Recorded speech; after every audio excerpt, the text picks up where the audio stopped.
let's continue on. No more wasting time. Let's get back to what I think is going to be the most interesting section of tonight's live stream, which is the Romans. And there's a large section of this headed up to basically present day, where they've been shooting the Romans, including the day that I was on set, which is day 45. Really, really interesting stuff overall in terms of what they've been showing us and where this could be, including some really intense moments between Pilate and Atticus and some other characters here. So let's check out day 45 as we head into this section here right after this challah bread right there. All right, let's get in.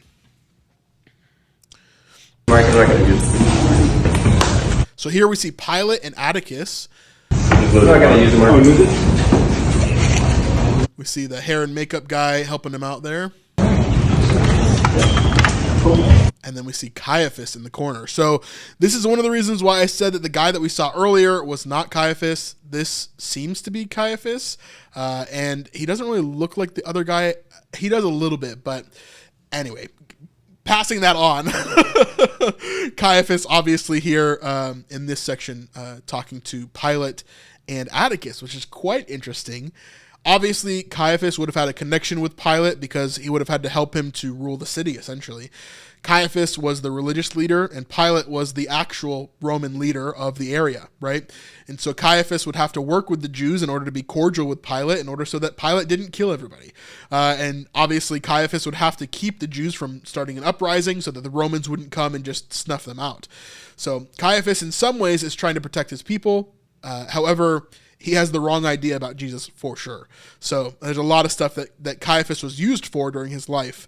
And it's pretty intense stuff. So day 45, we see this really cool scene here, obviously shooting out towards the backdrop out the windows there. That's supposed to be the backdrop of Jerusalem there. And really, really cool lighting and setup for this whole Roman section here. We see Adam Drake, who is the assistant director, wearing one of the masks. This would have been a very Greek type thing to do with the plays and everything else. And of course, we're seeing another shot here from Akis, who is the cinematographer. He's showing how amazing this shot looks. We actually see a large statue here in Pilate's room of some sort, where it's a huge statue of Apollo.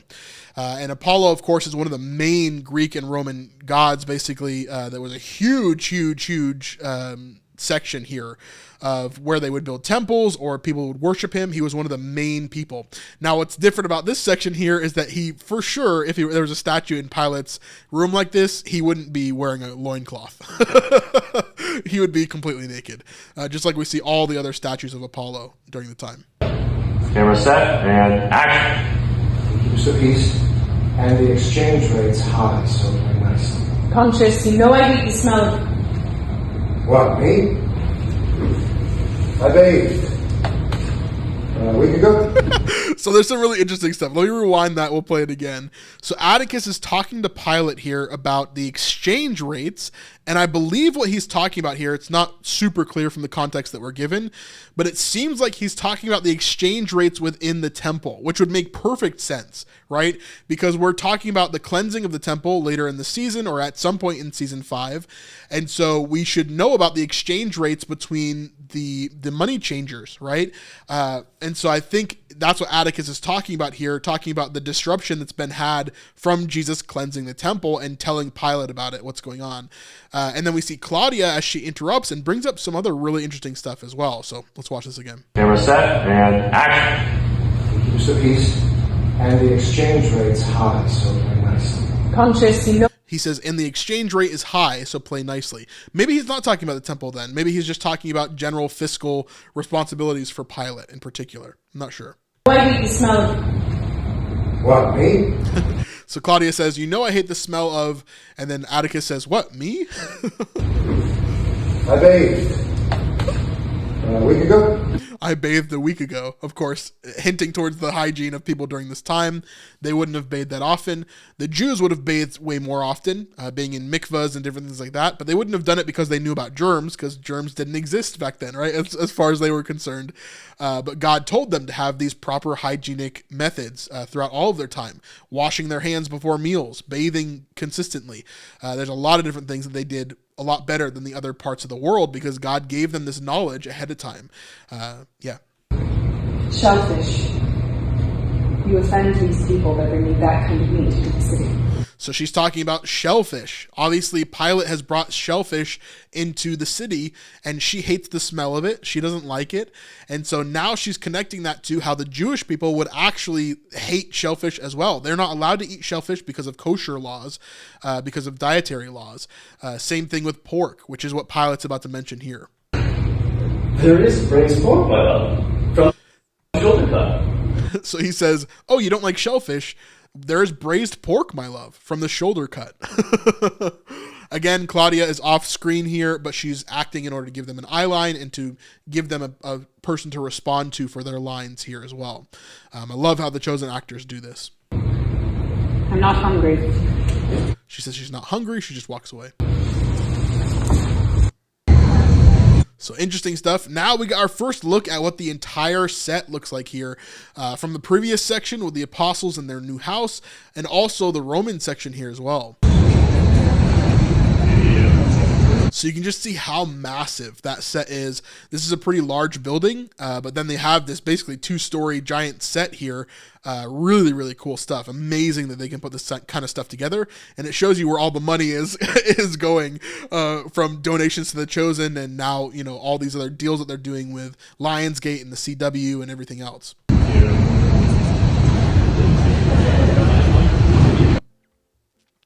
So here we're seeing more of that Roman iconography.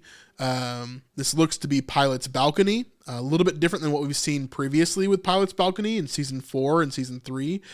Season 4 in particular in Jerusalem, we saw his balcony as he's standing up there with Atticus. We see the same type of roof. However, the pillars are very much different. So probably just they wanted to update those to look better than they looked before. And this is a different set because I believe whenever they showed it previously, it was actually outside. But now this says inside. So they probably made some modifications and updates to the building in general. So cool stuff there. Atticus, of course, in his garb here with his leather chest plate. I'm not sure if they would have leather chest plates during this time, but to differentiate Atticus, he's got that there.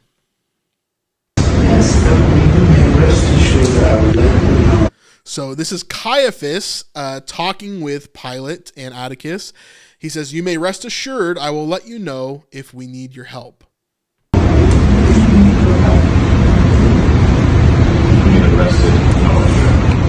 So he says something about arrested here, Pilate does, but I can't tell what he's saying. I can't tell if he's talking about Jesus or anything else. Obviously, they're having a conversation about Jesus as Caiaphas is kind of setting up this whole thing to arrest Jesus and to eventually execute him, have the Romans execute him. And so Pilate is not like a willing participant quite yet. He's really never a willing participant, but he kind of goes along with keeping the peace and trying to keep everything here. But Caiaphas and them are having a conversation about it here. We can't hear most of it, though.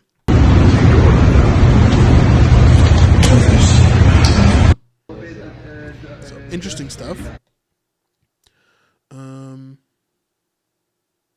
Yeah, cool section here for sure. I love the artwork and the scrolls and everything that are here.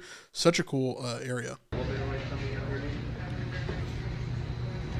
Beautiful set for sure. Again, that statue of Apollo behind. Arrest Jesus of Nazareth. So this clip starts out pretty aggressive, right as Atticus is saying, "Arrest Jesus of Nazareth." I think the whole sentence that he is saying here before Dallas was recording, or that Dallas cut off because he didn't want us to know, is that Atticus is saying the Jews want to arrest Jesus of Nazareth. I think that's what he's saying here. They what? Then Pilate's confused. He's like, they want to do what? How do you know that? Of course you know. So he says, "How do you know that?" Of course you know, because he's Atticus, right? He kind of knows everything. They don't arrest citizens. I'm sorry. They don't have the authority. It's illegal. Yeah, so he messed up on his line a little bit there. He says, they don't arrest citizens. And then he said, no, wait, they don't have the authority. It's illegal, right? And of course, what he's talking about there, what he's referencing is it's illegal for them to actually kill somebody, right? It's illegal for them to actually basically to stone somebody outside of temple grounds or to kill them in any other way. And so I'm sure going to have a much larger conversation about all of that between him and Atticus. But this could be either one, he's just now hearing about the plot to kill Jesus or to arrest Jesus, or number two, they've already arrested Jesus, which would put us way further in the timeline. I think that would be season 7 stuff. So yeah, I don't know. Interesting, but we don't really know where that lands in the context of the timeline quite yet, which is always a question that I have. Now here we see Claudia on her bed as Pilate comes in. What's interesting about this scene as well is that we hear some music. Maybe they're timing it with the music specifically so that later on they can put the music in post. Quite interesting. Hades and Styx, Claudia. And then right as the scene starts, they stop the music there. Look at yourself. My love, please, what is it? Just tell me.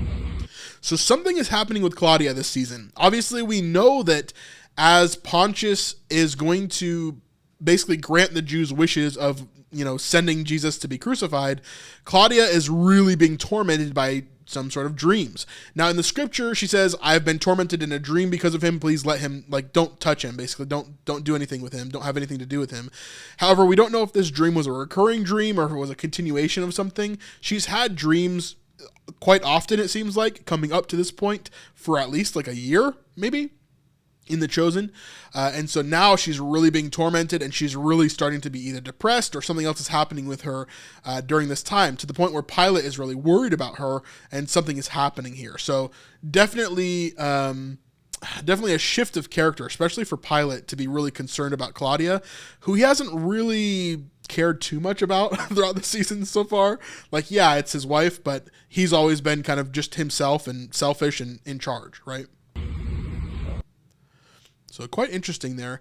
We're seeing more sections of scenes in this area here. We see another portion with Pilate and Atticus. So it looks like we're getting plenty of scenes with the two of them within this room of some sort of lobby or whatever of his home, it seems like.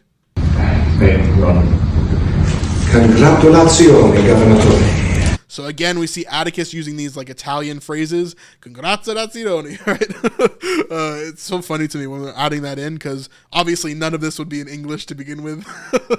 So it's funny how they're adding in certain Hebrew words or Italian words or whatever else, but funny stuff. Congratulazioni, Governatore.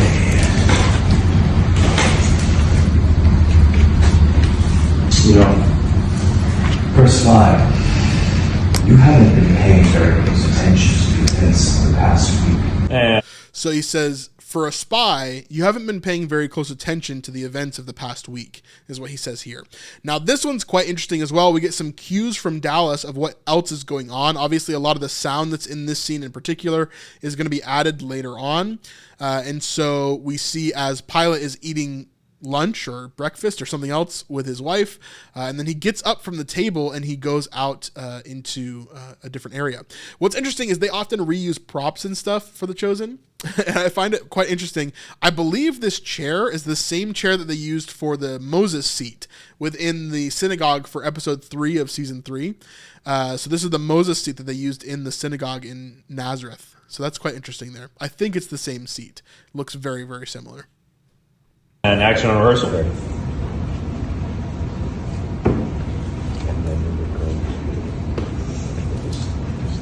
And noise. So something's happening outside the balcony. And go. So we don't know what's happening, but obviously Pilate is disturbed by something that's happening. We don't know where these clips are landing either, so they could have shot something a few days ago that's going to actually happen later in the show. We don't really know. It's just a thought for sure. I'm on Moses, but I can't become punished like the rabbi and also I'll lose my job. You grossly underestimate the way information spreads. Really hard to hear what they're saying in there. If you can hear anything, leave it in the comments. Love to hear what you think. I can hear a little bit of what Atticus says, but it's really hard to hear what Pilate says there. Obviously, as they're filming kind of way far away from them with a phone, most likely. So kind of hard to hear, but interesting stuff. I love how Pilate is in all these different outfits too. Like some of them he's ready for, he's got more of his regal outfits on. Some of them it looks like he's just woken up from getting out of bed. It's interesting. Now, this is another one of those moments where Dallas just like he completely is trying to hide something from us, like 100%. Look how this clip starts. So we see Atticus, obviously, he no longer has his normal Roman clothes on. There's someone sitting across the table from him that we can hear speaking, and we can see Atticus responding to, but he doesn't show this other character's face. So this other character has to be important in some way, to the point where Dallas really doesn't want to show us his face. I don't know if this would be the Watcher. I don't know if this would be someone else that could be added in here, but it's funny how he always does this. I call it like the 80% loop that Dallas does, where he's like, look, you can see the entire room except for this one little part.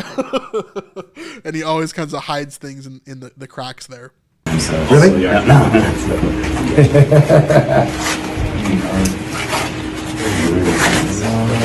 He's showing kind of everything except for the person that Atticus is sitting across from. So we can't really know who that is.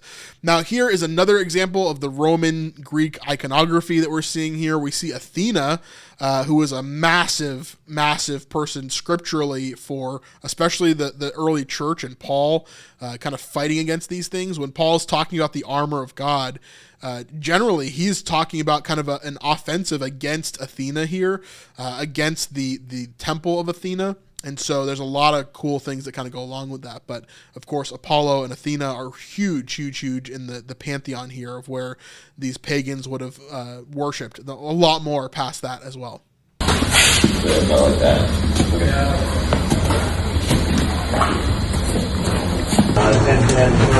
Cool section there. And then we get another section of another scene here on day 49. Just very, very hot outside. It's been very hot over in Texas, obviously.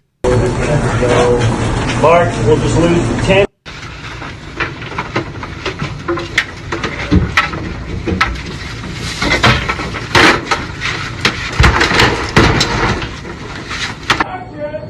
So this is obviously a continuation of a scene that we saw earlier, where we've seen plenty of clips where Simon the Zealot is actually following this group of Romans, or at least looking out for them in some way. We see that the Romans are headed towards somewhere, and they're about to kick down this door and arrest somebody. Obviously, this isn't Jesus. This isn't, I don't think, anything biblical, but I don't really know what this could be in the storyline either. We'll have to see where it lines up, but Atticus is obviously leading this group of Romans to this particular place in order to arrest somebody here. So, yeah.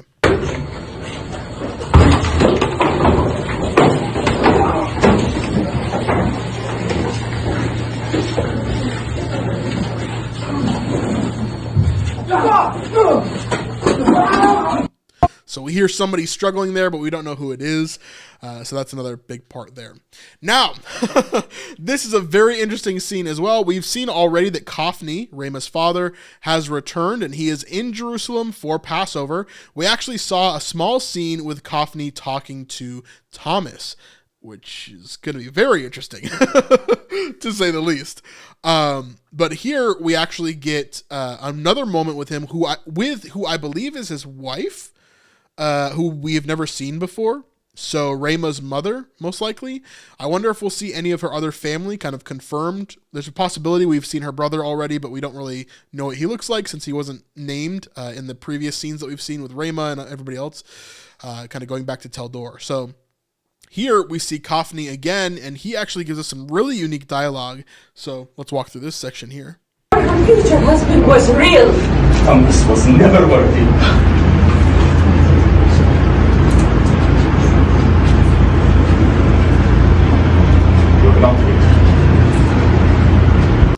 So we see this interesting shot here of Cophny kind of straight on, and who I believe is his wife making some sort of meal or something off to the side. Obviously, Cophny has had a really rough time of it in the past season, so he's not doing great. But we see this scene start out with talking of Thomas. The wife says, I think it's the wife, the woman says her future husband was real. Here. Our future husband was real. For her future husband was real. It's probably the love for her future husband was real. even though she never really saw them in person. So I don't know how she would have that that insight other than just from Rayma talking to them about it. And so, yeah, hard stuff for sure. If this is mom and dad kind of talking about Rayma and what's been happening there. But I do think that we will see Coffney continue to grow in hatred for Jesus, in hatred for the apostles, and hatred for Thomas. I think this is going to grow and grow and grow and become something so massive that he is somehow a catalyst to helping Jesus' crucifixion in particular. So I think the crowd that screams, crucify him, I think Coffney is going to have a hand in that for sure, which is why we're seeing him here during Passover, kind of fortifying that position that he has. So we'll see where that lands, but definitely seems like that's where he's headed. So yeah, Coffney being here is quite interesting for sure. Thomas was never worthy.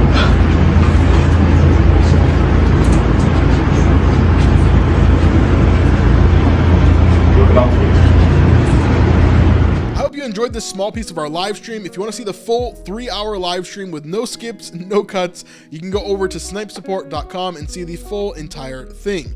Even the parts where I might have been wrong. But anyway, we'd love to see you over there. It's the best way to help support our channel and help us to continue to make videos just like this. Anyway, we'll see you on the next one. Peace.